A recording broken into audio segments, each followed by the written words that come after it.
Good morning, good morning, good morning. Welcome back to Children's Church and happy Valentine's Day. We're going to still be talking about love all month long, and today we're talking about loving bigger than yourself. And we're back in the book of Esther because you guys know she's my favorite. So I'm going to read you part of the story, and then we're going to talk a little bit about how Esther did the things she did. In the days of Ahasuerus, who reigned over Ethiopia 127 provinces, in those days when King Ahasuerus sat on his royal throne in Susa, the capital, in the third year of his...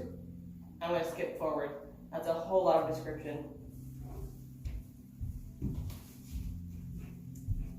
Now, Esther married the king. We're going to skip forward through that part. We're going to talk about Mordecai. Mordecai was sitting at the king's gate.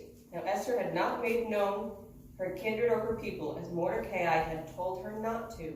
And Esther obeyed Mordecai, just as when he raised her. And in those days, as Mordecai was sitting at the king's gate, that's a story about how Mordecai saves the king's life. Now, an evil man named Haman was working against the Jewish people, which included Mordecai and Esther.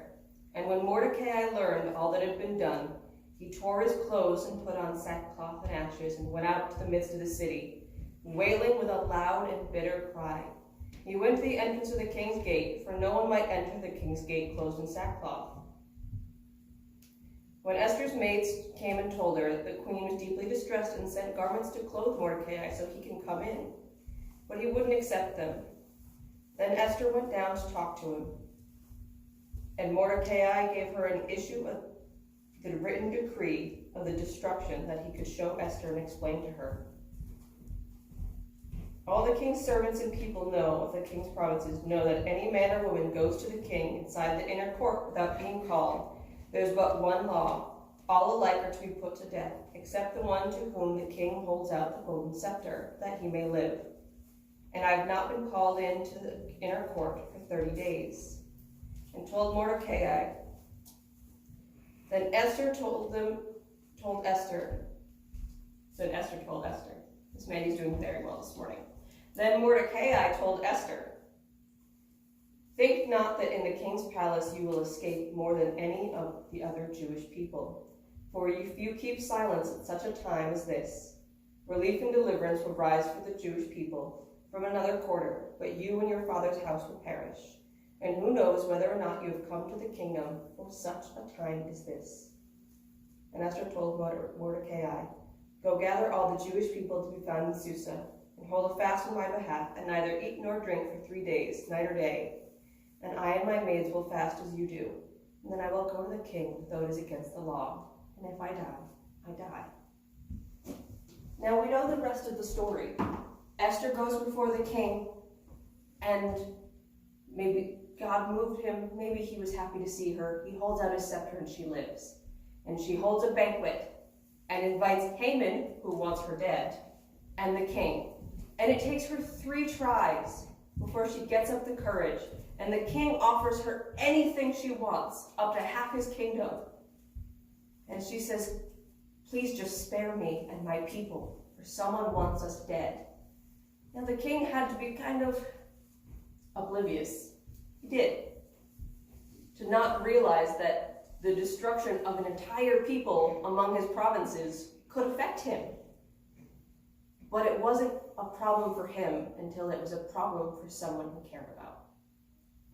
It wasn't until he realized it would hurt someone he loved that he cared about the decree he had signed.